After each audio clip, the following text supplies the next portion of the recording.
aeródromo na cidade, como é que chama ali o aeródromo? Caratinga. Perto, na verdade, né? O Baporanga é o nome isso. do aeródromo. Isso. Eu acho muito importante isso que você está fazendo. É muito importante essa conscientização de que um acidente aéreo não é igual uma batida de carro. Você falar, você bateu atrás, você é culpado. Na verdade, a investigação de acidente aéreo não busca o culpado. Porque ninguém quer um acidente aéreo. O piloto, quando saiu de casa, ele queria voltar para casa. Isso. Ele queria terminar essa missão dele em segurança. Então isso é o mais importante. Assim, é do ponto A para o ponto B, do ponto C para o ponto C. O ponto C é ser de casa. Todo piloto quer voltar para casa. Exatamente. E o trabalho dos investigadores é louvável, porque hoje nós voamos com muito mais segurança, porque o trabalho dos investigadores foi feito e encontrou diversos procedimentos errados ou erros de manutenção no passado que necessitaram serem corrigidos e hoje a gente consegue voar bem mais seguro. O que você pode falar sobre esse aeródromo em Minas Gerais especificamente? Está espelhado para quem está em casa a tua imagem? Espelha para a gente, por favor, aí. Ok, está espelhado. Muito bem, vai lá. Então, nós temos aqui um aplicativo de mapas que eu vou colocar em 3D aqui para as pessoas terem uma ideia. Bem no centro da tela, nós temos a pista do aeroporto de Ubaporanga, que é Caratinga, onde iria pousar esse avião com a Marília Mendonça. E como vocês podem ver, ele é rodeado por terreno alto. Ele fica num vale. Então, esse é um aeroporto peculiar, porque ele tem terreno elevado. Para quem está em casa, o aeródromo é esse pontinho azul que você está vendo aí. Isso, no meio da tela, zoom aqui, com montanhas em toda a sua volta. Isso. E o avião, quando ocorreu o choque, né, que já é um fato conhecido com as redes de transmissão, elas ficam... Eu vou colocar aqui no centro da tela, porque as pessoas não podem ver meu dedo mexendo aqui. Mas vocês estão vendo uma cachoeira. Estou vendo a cachoeira à esquerda embaixo, okay, que é onde tem a imagem do avião caído, é nessa cachoeira. É nessa cachoeira. Aqui, deixa eu colocar aqui no centro, aqui tem o Marília Mendonça Eternamente, já é o ponto onde o avião parou, nessa cachoeira. Tá. Seguindo esse riozinho aqui para cima, nós temos uma estrada, certo? Vou colocar aqui no centro. E aqui temos um morro elevado. É neste morro que nós temos essas torres de transmissão com esses fios. Para o leigo, é aquelas torres que você vê com as torres altas de ferro que passam linhas de transmissão de energia. Isso, de alta tensão. Eu acho que a gente consegue colocar o... Primeira pergunta. Sim. Vai, depois eu vou. Continua no aeroporto, no aeródromo. Eu vou tentar colocar uma visão aqui com foto para as pessoas verem esse morro. Bom, eu estou naquela estradinha que a gente estava vendo a imagem em 3D. E aqui você vê o morro alto. Vou esperar a imagem carregar. E quando a gente dá um zoom... Cadê a fiação aqui? Está aqui, tá, ok. Aqui, ó. Tá vendo? Essa é a torre de transmissão. O fio mais alto, o cabo mais alto dessa torre, ele é um para-raio de proteção para a própria linha que está transmitindo energia. E o choque foi neste cabo. Porque algumas pessoas tinham dúvida se poderia ter sido eletrocução, alguma coisa, e definitivamente não. Mas deixa eu entender uma coisa. Para quem mora nas grandes cidades, por exemplo, se você morar aqui em São Paulo, perto do aeroporto de Congonhas, vamos dizer que você trabalha ou que você mora num prédio que está na aproximação do aeroporto de Congonhas. Você olha pela janela e a ponte aérea, o avião, passa sempre na mesma altura. Ele passa sempre no mesmo lugar. Ou seja, é muito... você ouve o barulho, você sabe a altura do barulho, porque você sabe a distância que ele está e a altura que ele está. Isso chama, para quem gosta, eu não sou um leigo, mas eu sou amante da aviação, isso é a rampa de aproximação, que você tem que imaginar uma rampa imaginária, como se você estivesse descendo numa rampa até você encontrar a pista. E isso existe que nem na primeira aula quando você vai fazer inglês, vai what's your name, as primeiras aulas de quando você aprende a voar é a proporção que você tem que estar nesta rampa, ou seja, a X distância, a cada milha que você está da cabeceira da pista, você tem que vai subindo vezes 3, 300 pés, 600 pés, 900 pés.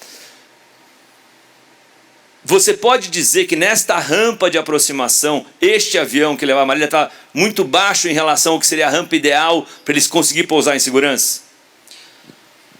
O que a gente pode dizer é que ocorreu a colisão com os cabos. E pela distância que o cabo está da cabeceira da pista, o avião deveria estar pelo menos 100 metros ou 300 pés mais elevado. Isso não quer dizer que isso tenha sido a causa do acidente. A causa nós não vamos saber, pelo menos... A causa, como a gente disse no começo, quem sabe são os pilotos, que Deus o tenha. Exatamente. Os dois, e o CENIPA quando investigar daqui a alguns anos. Nós não sabemos, por exemplo, se a colisão ocorreu já de um problema anterior, que poderia ter uma vida... Entendeu? É muito complexo. Agora eu vou te fazer só mais duas perguntas. A aeronave que ela estava voando, um King Air C-90, que é um bimotor turbo-hélice... Para quem não conhece aviação, era um avião adequado para pousar nessa pista em segurança? Sob o ponto de vista da operação aérea, estava tudo certo? Tudo certo. Aliás, é um avião excelente para esse tipo de operação. Ele consegue pousar curto, ele tem uma performance excelente. Então, em relação à operação nesse aeroporto, não há qualquer problema. E o fato também, eu falei, né, ele é cheio de terrenos em volta, isso não quer dizer que o aeroporto é inseguro, porque ele opera todo dia e não acontece acidentes todo dia. Mas é um aeroporto que você tem que prestar atenção. Ele é um aeroporto com características, assim como quando se aproxima em Congonhas você tem prédios, assim como se aproxima em Santos Dumont você tem água. Esse é um aeroporto que na pista você tem, em volta do aeródromo, você tem montanhas. Isso, é um aeroporto peculiar. E como você falou da rampa em Congonhas, essa rampa que, se alguém olha pela janela, sempre vê ali na mesma altura, é porque Congonhas tem o auxílio de instrumentos para o pouso. Então, todos os aviões estarão na mesma altura. Aqui é só o piloto. Aqui, tudo depende do piloto. É apenas você a não tem o aproximação apoio visual. da torre para te falar se você está certo, se você está errado. Ou seja, você está realmente por sua conta e risco ali. É o piloto que define como é que vai ser a rampa que ele vai fazer. Exato. É o piloto que faz toda a aproximação e o pouso. E desculpa, só para encerrar aqui, que eu não quero também tomar muito seu tempo, e daqui a pouco também a gente tem mais um monte de coisa aqui ainda. Eu não consegui não olhar para o acidente e lembrar de coisas muito pessoais. E eu falei isso para o Tralli na sexta-feira. Acho que quando você sofre um acidente aéreo, é que nem explicar como é que é ser pai, é só sendo, não tem como explicar. Mas o que eu posso dizer é que é uma energia tão violenta você ter aquele negócio enorme de lata tocando ao solo com velocidade e que é um barulho tão ensurdecedor, é uma violência tão forte, e a gente, todos nós, Angélica, a gente ouviu um silêncio antes da gente tocar o solo, mas a gente teve, sei lá, 300 metros, porque o piloto sabia que a gente tinha perdido o motor e ele achou um campo possível, um pasto, e foi para lá preparado para aquele impacto. Forçado. E a gente teve, sei lá, 300, 400, 500 metros que a gente foi batendo, aquela energia foi dissipando até a gente parar, com a cabine cheia de fumaça e de terra vermelha que tinha lá onde ele escolheu para tentar fazer um pouso de emergência. E o que a gente está vendo, e o que eu acho que, vendo as imagens e vendo o fio e tão perto, assim, deve ter sido uma energia muito desproporcional, porque ele não teve tempo de se preparar. Se foi o impacto do fio que derrubou ele, possivelmente pode ter sido, aquela energia muito concentrada e sem ninguém estar esperando. Eu imagino que foi algo instantâneo. Algumas pessoas perguntam, mas por que ele escolheu pousar ali? Eu acho que não foi uma escolha. A colisão talvez tenha levado o avião a descansar naquele ponto. Perder sustentação imediata. E você fala um termo correto, que é energia. O avião vem com muita energia para um pouso, por exemplo. Ele está com uma velocidade relativamente baixa, mas essa relatividade também, a gente está falando de 180, 190 km por hora. E uma colisão que abaixe muito a velocidade, muito rápido, faria com que os destroços ficassem daquela maneira. Ao contrário do seu, que foi um período de desaceleração. Talvez se a gente queira falar de mortes ou de passagens que tenham parado o Brasil, e a gente voltar há muitos anos e relembrar Ayrton Senna, a gente pode até comparar sob o ponto de vista energético, de energia, é isso. É você estar muito rápido e você ter uma parada muito brusca que o seu corpo não aguenta. Isso, o seu corpo para, mas os seus órgãos continuam em movimento pela primeira lei de Newton de inércia. Então, é como se... É bem difícil sobreviver a uma desaceleração muito rápida, principalmente em impactos verticais.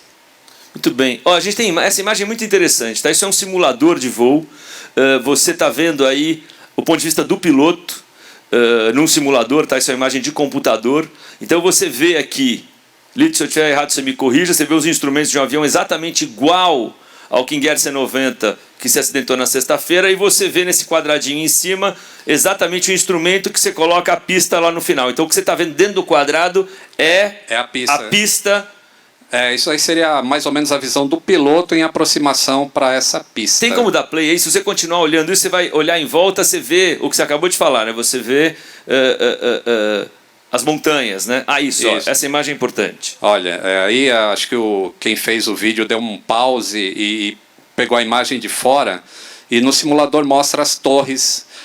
Como esse simulador pega a base de mapas reais, então ele cria em inteligência artificial essa altura. A gente não sabe se a altura da torre está correta ou não, mas ela está nessa posição. Essa é uma situação muito provável que tenha acontecido na sexta-feira, ou seja, um avião nessa altura, com as torres e a pista lá embaixo. Lá embaixo. O piloto estaria vendo a pista, mas os fios não dá para ver. E você vê a cachoeira logo na sequência ali.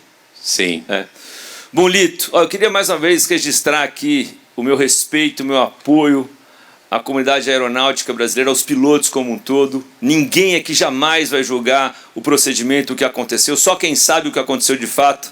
Como era o Tarcísio e o Geraldo. O Geraldo. E deixando aqui um enorme carinho, meu colo, a família deles, aos filhos pequenos, e de fato quem vai poder responder essas perguntas, que a gente fez só um apanhado geral, vai ser o CENIPA em algum tempo. Exato. Lito, muito obrigado. Muito ilustrativo. Obrigado. E parabéns aí pela seriedade com que você trata esse assunto, um assunto muito delicado, respeitando a comunidade aeronáutica. Obrigado, viu? Obrigado, Luciano. Senhoras e senhores, muito obrigado. Salve de palmas para Lito Souza. Agora eu vou tirar a mesa eu mesmo, que a gente está ao vivo, porque eu quero música aqui. Peraí, deixa eu levar a mesa para lá. E aí, meu guerreiro, você tá bem?